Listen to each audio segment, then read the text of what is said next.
El 1 de mayo, Día Internacional de los Trabajadores, se conmemora el Movimiento Obrero Mundial. En esta jornada se celebra habitualmente diferentes reivindicaciones sociales y laborales a favor de clases trabajadores, anarquistas, comunistas, entre otras. El origen de su conmemoración fueron los hechos que se dieron al lugar en la celebración contextual de los albores de la Revolución Industrial en los Estados Unidos a finales del siglo XIX en Chicago. Una de las reivindicaciones fue la jornada laboral de 8 horas de trabajo. En 1829 los trabajadores exigían un horario de 8 horas. Solicitaban a la legislatura de Nueva York que se les cumpliera, ya que anteriormente existía la ley que prohibía trabajar más de 18, salvo en caso de necesidad. El 1 de mayo de 1886, 200.000 trabajadores iniciaron la huelga, mientras que otros 200 obtenían la conquista con la simple amenaza del padre en Chicago, donde las condiciones de los trabajadores eran demasiado malas, como en otros países. Las movilizaciones siguieron los días 2 y 3 de mayo. La fábrica que trabajaba en la maquinaria agrícola de Max Comic,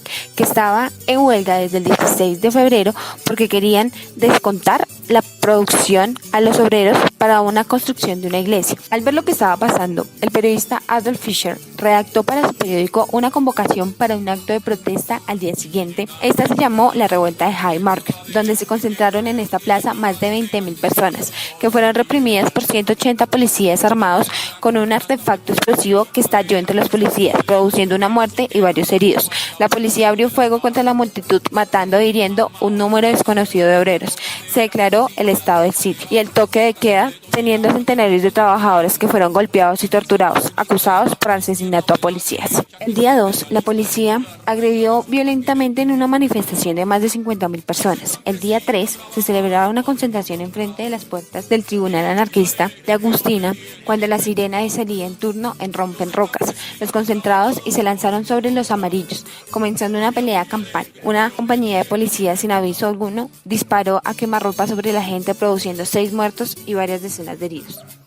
Como es costumbre, este 1 de mayo las personas se reunieron en diferentes partes de la ciudad, tomando como sede principal el Parque Nacional, el Planetario Distrital y la Torre Colpatria, así para llegar a la Plaza Bolívar, en una segunda movilización que saldrá desde la Plazoleta de las Nieves. Y habrá una para las personas del sur, que la concentración será en el Polideportivo de Molinos, en la localidad de Rafael Uribe.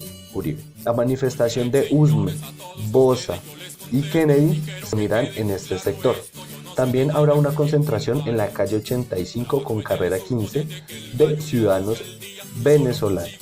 El Día del Trabajo en Colombia se conmemora con marchas por las principales calles del centro de la capital, encabezados por diferentes sindicatos como la Central Única de Trabajadores, la Confederación General de Trabajadores Democráticos, la Confederación de Trabajadores de Colombia y la Federación Colombiana de Educadores, entre otros. Dichos sindicatos marchan por la situación laboral del país, por el alto índice de desempleo, por los trabajos mal remunerados frente a los altos costos de vida, asimismo por el derecho a la vida, a la educación, al trabajo, a la salud, a la igualdad de derechos y primordialmente a la defensa del trabajo.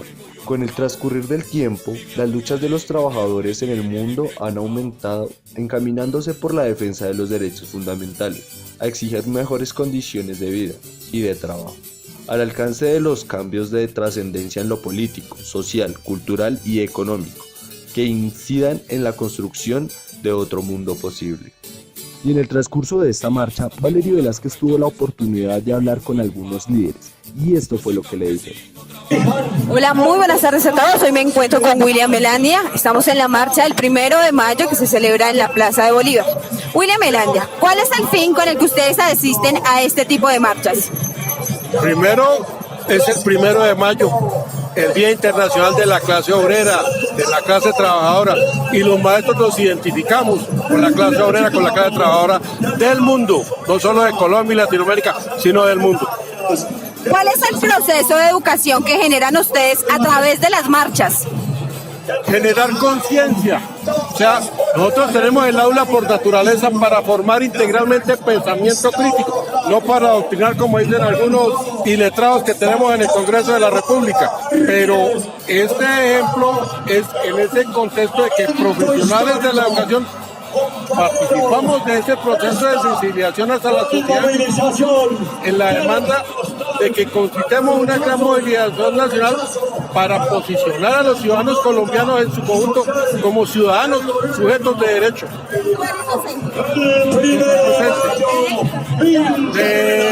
Soy de Asinor, en este momento estoy como tesorero de la Federación Colombiana de Trabajadores de la Educación FECOE y vicepresidente de la Internacional de la Educación para América Latina. ¿Qué punto de vista tiene usted de la educación humanitaria y de la educación liberal? Es la base del proceso de formación del pensamiento crítico, una formación humanitaria. O sea, ¿qué es lo que nos caracteriza como seres racionales? Es el sentido de humanidad que nos diferencia de cualquier otro ser de la madre naturaleza. Y liberadora, porque es que el principio de libertad jamás se puede negociar. O sea, ¿tú estás de acuerdo con la educación que propone Paulo Freire? Totalmente. Esa ha sido una de las banderas de nuestro modelo en el proceso de formación integral. Lógico, hay cualquier gama de procesos que permitan definir estrategias y metodologías para hacer el proceso lo más efectivo y lo de mejor calidad posible. Pero Freire marca una pauta en este proceso de formación humanitaria y liberadora. No, y es una motivación para todos los estudiantes. Totalmente de acuerdo. ¿Cuál es el consejo que tú le das a todas esas personas que están en la casa sentados, criticando a las personas que están acá y no hacen absolutamente nada por su país? El que calla otorga. Y no puede ser posible que haya colombianos y colombianas que viendo la realidad que hoy ya queda en nuestro pueblo, que estén como sujetos pasivos. Aquí es peor el silencio que cualquier otra vaina. Ese es más cómplice de cualquier situación. Por eso el llamado es a que todas las personas tomemos conciencia. Miren lo que está pasando hoy en el Congreso de la República. ¿Cómo es posible que un proceso con sus dificultades, con sus aciertos y sus errores, pero que genera las posibilidades de madurar una paz justa y equitativa para el país, esté siendo tratado como está siendo tratado ante la impasividad? La gente era que todos los colombianos y colombianas estuviéramos en la calle demandando respeto por el acuerdo, que hay que hacerle auto, hay que hacerlo, pero con la marcha se construye, porque es que Colombia se merece un resultado en este momento. Listo, muchísimas gracias. Valerio Velázquez tuvo la oportunidad de hablar con un profesor de la Universidad Uniminuto y esto fue lo que le dijo.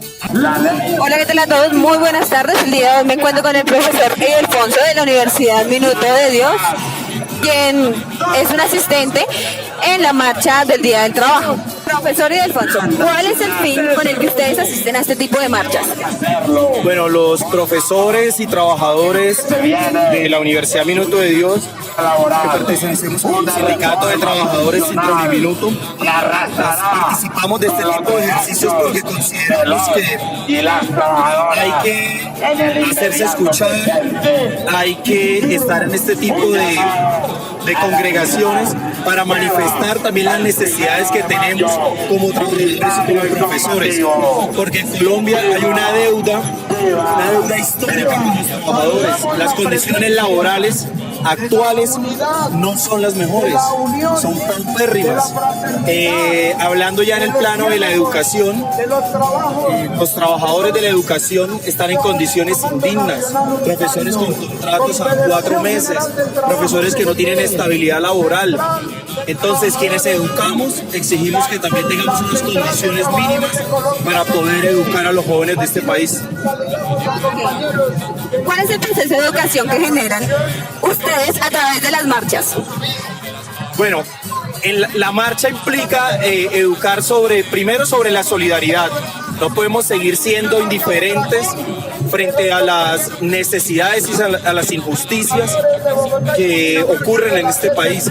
Entonces, cuando uno viene a una marcha, se está educando en la solidaridad, en la posibilidad de construir desde lo colectivo, en la posibilidad de hacer un análisis crítico, ¿verdad? Y fomentar el pensamiento crítico de aquellas personas que presencian las situaciones injustas de este país, que a veces no se expresan frente a eso. Profe, ¿cuál es el consejo que usted le da a esos estudiantes que solamente se sientan en un sofá a criticar a las personas que vienen a marchar y no hacen absolutamente nada por generar algo bueno para su país? Bueno, primero pues es una decisión, ¿no? Vivimos en un país democrático y cada quien tiene derecho a decidir cómo hacer las cosas. Pero pues el llamado también es que no podemos ser indiferentes. O sea, este es un país que necesita del trabajo de todos, del apoyo de todos, y es muy fácil sentarse en la comodidad de la casa a criticar. Entonces cuando uno sale, cuando uno está en las calles de este país, pues se entiende otras dinámicas, se entiende que aquí hay un montón de realidades, entiendes que hay gente joven, hay estudiantes, hay trabajadores, hay gente pensionada, hay diferentes organizaciones sociales y comunitarias que están exigiendo sus derechos. Entonces, en ese orden de ideas, creería que uno no puede quedarse solo sentado y hacer como si no pasara nada. Muchas gracias, profesor, por esta entrevista. Y en esta marcha del 1 de mayo, Valery tuvo la oportunidad de hablar con un líder, Juan David. Y esto fue lo que le dijo. Muy buenas tardes a todos. El día de hoy me encuentro con Juan David Gracia en el Día del Trabajo, en la marcha que se está realizando en la Plaza de Bolívar. Bueno, Juan David, quisiéramos saber cuál es el fin con el que ustedes asisten a este tipo de marchas. La conmemoración del Día de los Trabajadores no es cualquier cosa. Es un día en que unos mártires, amigos nuestros de nuestro pasado, dieron sus vidas por defender las 8 horas laborales en este país.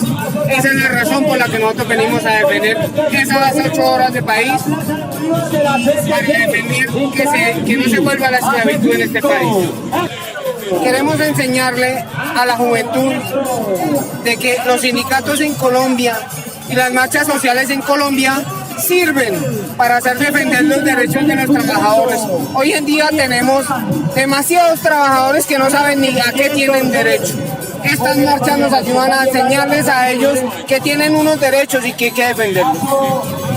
¿Cuál es el consejo que tú le das a todas las personas que se quedan en el sofá de su casa criticando a todas las personas que están acá luchando por un fin?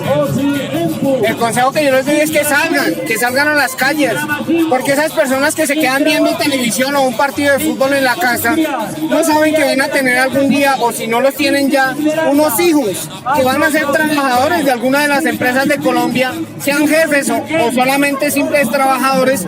También les van a vulnerar el derecho y también van a ser víctimas de los atropellos laborales que existen en este país. Muchas gracias, Juan David. La educación es la base del pensamiento liberador. Para Freire, la verdadera educación se da en la práctica, en la reflexión y en la acción del hombre para generar una transformación. En la marcha del 1 de mayo, multitudes de trabajadores, culturas y jóvenes salieron a exigir por un trabajo digno. Entre estos trabajadores habían docentes que al asistir a este tipo de marchas buscan generar conciencia a los jóvenes, que sus estudiantes desarrollen un pensamiento crítico y se conviertan en sujetos de derecho, ya que esta es la base del proceso de educación racional y liberal.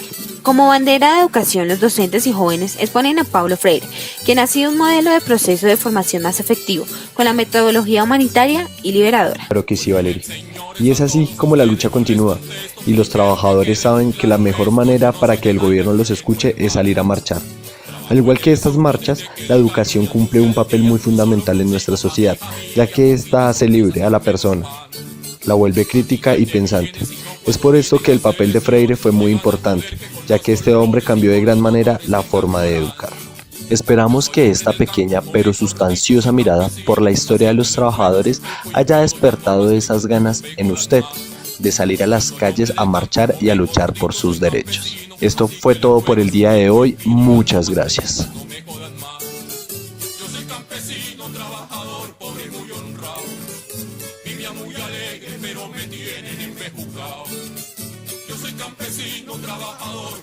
honrado. Vivía muy alegre, pero me tienen empejugado.